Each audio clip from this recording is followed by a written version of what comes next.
You good? Perfect. There we go. We're good to go. So, Thank you so much, Benjamin, Hi, Alicia. Terry, Hassan. Thank you, everyone. You able to hear me okay? Good. Very All good. right, let's rock and roll. So write this number down, 72. Nearly 72% of Americans live in or close to the city in which they grew up. I am not one of them, and I have my grandfather to thank. I was born in Denver, Colorado, an amazing place to raise a family, to enjoy a thriving economy, and even experience all 4 seasons, even if it is just for 72 hours. But what makes Denver special to me to this day is my grandfather, who's 102 years old. He had the courage to leave everything and everyone he knew back in Kingston, Jamaica, for the possibility of something greater in America. Grandpa's bold actions changed the trajectory of my family's life. Years later, my parents moved along with some family members, and they were able to create something foreign. They were able to create something familiar in a foreign place, community. My desire to explore and build something great was in my blood, but of course I didn't know that at the time. And I know what a lot of you are thinking. Alicia, there's Jamaicans in Denver? Yes, there are. And at the time, I felt like I was related to all of them. I longed for something fresh, and my curiosity began to outweigh my concerns. So in 2009, I moved to South Florida. Now, it was not an easy transition. I didn't know anyone or anything. In fact, the closest person to me was a cousin who was over an hour away. And the only thing familiar at the time was my line of work. So can you imagine being 20 years old and trying to fit in with people who belong to cliques well established from high school? I don't know if you know that song by Drake, No New Friends. It haunts me to this day. I experienced many struggles though, being away from home. I mean, I was rejected, I was lonely, I was ostracized. I even changed who I was for shallow connections to still fall flat. For the first time, I felt the absence of community. In fact, I had taken it for granted because in Denver, I was born into it. I missed having trustworthy, approachable people to call. I longed to be accepted. I missed being included on plans. Hell, I was homecoming queen back home. Now all I heard was, "You're not from here, are you?" Have you ever felt like your basic human needs of security, attention, a sense of control, or emotional connection to others was non-existent? I've been there, and for years I considered moving back home. One day I called my grandfather to vent. Now he is the best listener, a man of very few but wise words. And after I got everything off my chest, he asked me 2 questions that are engraved in my mind till today. He simply asked, "What if you're not supposed to fit in?" He didn't stop there, by the way. He followed it up with, "What if you're to create the thing that you are missing?" Oh, that took me back. And I'll be honest, I was kind of hoping for things to, just kind of fall in place. That's what I wanted. I mean, but it was in that moment that I realized that I needed to create the thing that I wanted to be invited to. I needed to build community where I was. Now, I didn't own this thought initially. In fact, I wrestled with it for almost a year. It just felt too big and I felt too small.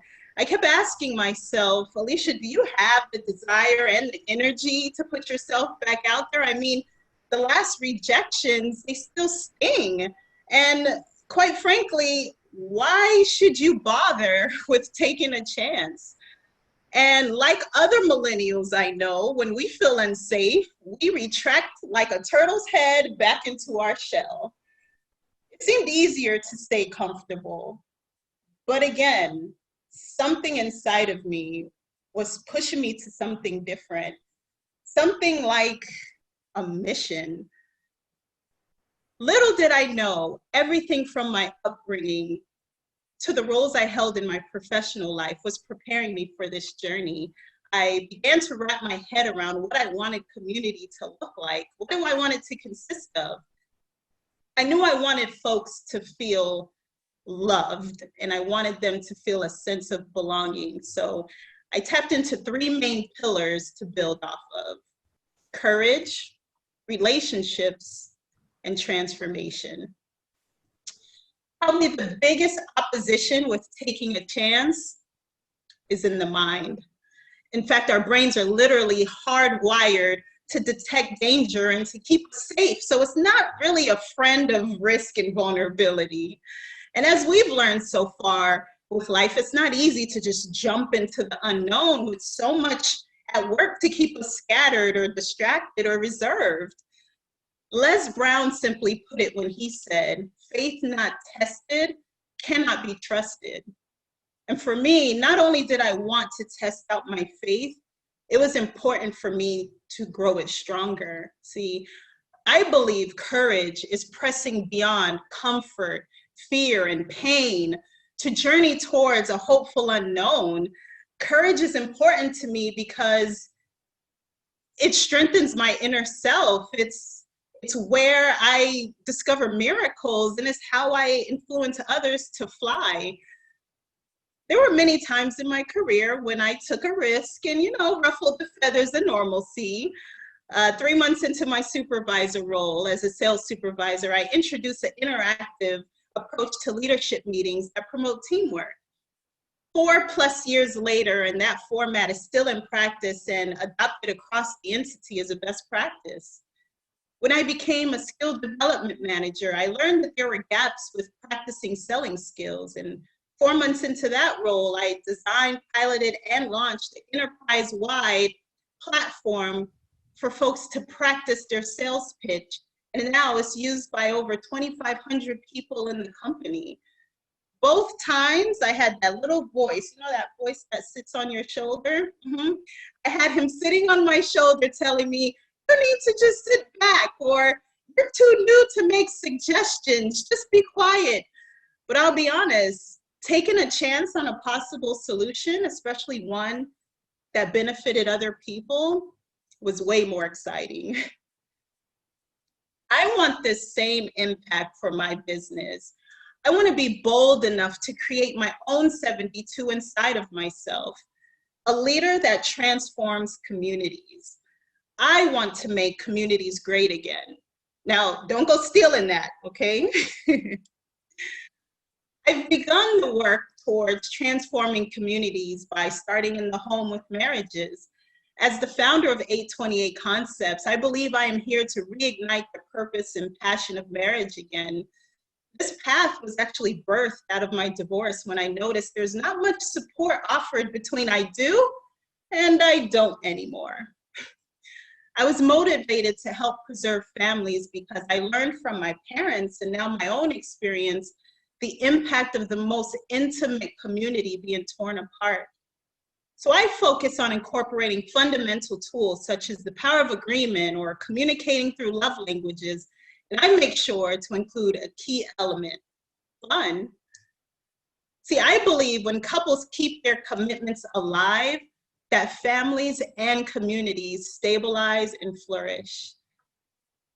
Some of the best ideas and most efficient solutions have come by way of collaborative relationships, and I owe a lot of my success to these valuable partnerships. With relationships, we get to exchange knowledge and brainstorm solutions and even birth new concepts.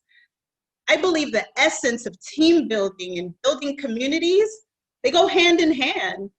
And I come from a legacy of this, and in many ways, I've been courageous my whole life, no matter the zip code I've lived in. But something that I wish I learned earlier in my 20s is that there's not much value in sameness. In fact, sameness and group thinking lack variety.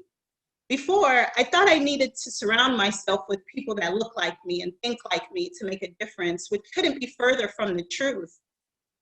Want to know what helped me with that understanding? This guy right here, Mr. Potato Head. My son was playing with him one day when I got this analogy. So if I had to ask you all, what part of Mr. Potato Head do you think is the most important? Now, some would say the eyes, because the eyes give you a vision, right? You're able to see where you're going. Some might even say the nose to be able to smell, or the ears so that you can hear directions. Some might say the mouth because you get to taste guacamole, and if you're like me, you love guacamole. Some might say the hands to hold, or even the feet to move in a direction. You could even go as far as to say the hat for covering or protection, or the mustache for confident and swag. But all of these parts are equally important because each part plays an essential role to the overall success of the body. And like our natural bodies, if a sense is weakened or lost, then the others strengthen to support. The body is community, and everyone in the community plays an important role. See, each one of us is a unique blend of temperament, giftedness, and life experiences. These differences, whether working together on a project or journeying together as life partners, it's intended to be celebrated and not criticized. So we courageously build something that connects with others and fosters great relationships. Sounds great, right? But what is all of this for? So weaved into the fabrics of both courage and collaboration is transformation. Transformation is a dramatic shift in a person or situation. This is important to me because I get the opportunity to provoke and implement change, to replace the old with fresh and endless possibilities. See, none of the examples I shared previously come close to transforming minds and behaviors. It's a whole different experience when the distant possibilities become today's reality, when people begin to challenge themselves and unlearn restricting behaviors that they've carried around their whole lives and even tripped over throughout life. I've witnessed transformation ignite passion and purpose, shifting gears from merely existing to now thriving abundantly. I've seen transformation save marriages. I've seen it restore health. I've seen the shift increase financial earnings. I even witnessed people our age forfeit their next promotion to take a chance on entrepreneurship, and it worked out. Now, transformation may not always feel big and loud. In fact, there's a common scripture that reads, "Do not despise the days of small beginnings." I believe this encouragement is to let us know that the first step and each step after towards change is equally important. Big things almost always start out small. When I stopped playing to the masses, remember my struggles earlier of trying to fit in? Yeah, so when I instead focused my efforts on a few intentional people, that is when I experienced exponential impact that was real and authentic. The coronavirus, it has leveled the playing field and rocked our communities. This year, no one was exempt from the effects of the pandemic. It has disregarded our agendas and canceled our routines, and life for the most part has become unschedulable. And for the first time, there aren't really many experts. There are many opinions on what to do during this unique season, and many wait with great anticipation for the world to return to normal. But what if we're waiting for something that has expired? What if there isn't a normal to return to? See, I find comfort believing that this level of disruption was needed for us to build back differently, to attach ourselves to a mission versus chasing positions. We may never get a moment like this again in our history. And I know for me, now is the time to build back communities of love and belonging, because bigger than the companies that we work for are the communities that we belong to. So I ask you this evening, hey neighbor, you've been missing something that you can now create. What is it?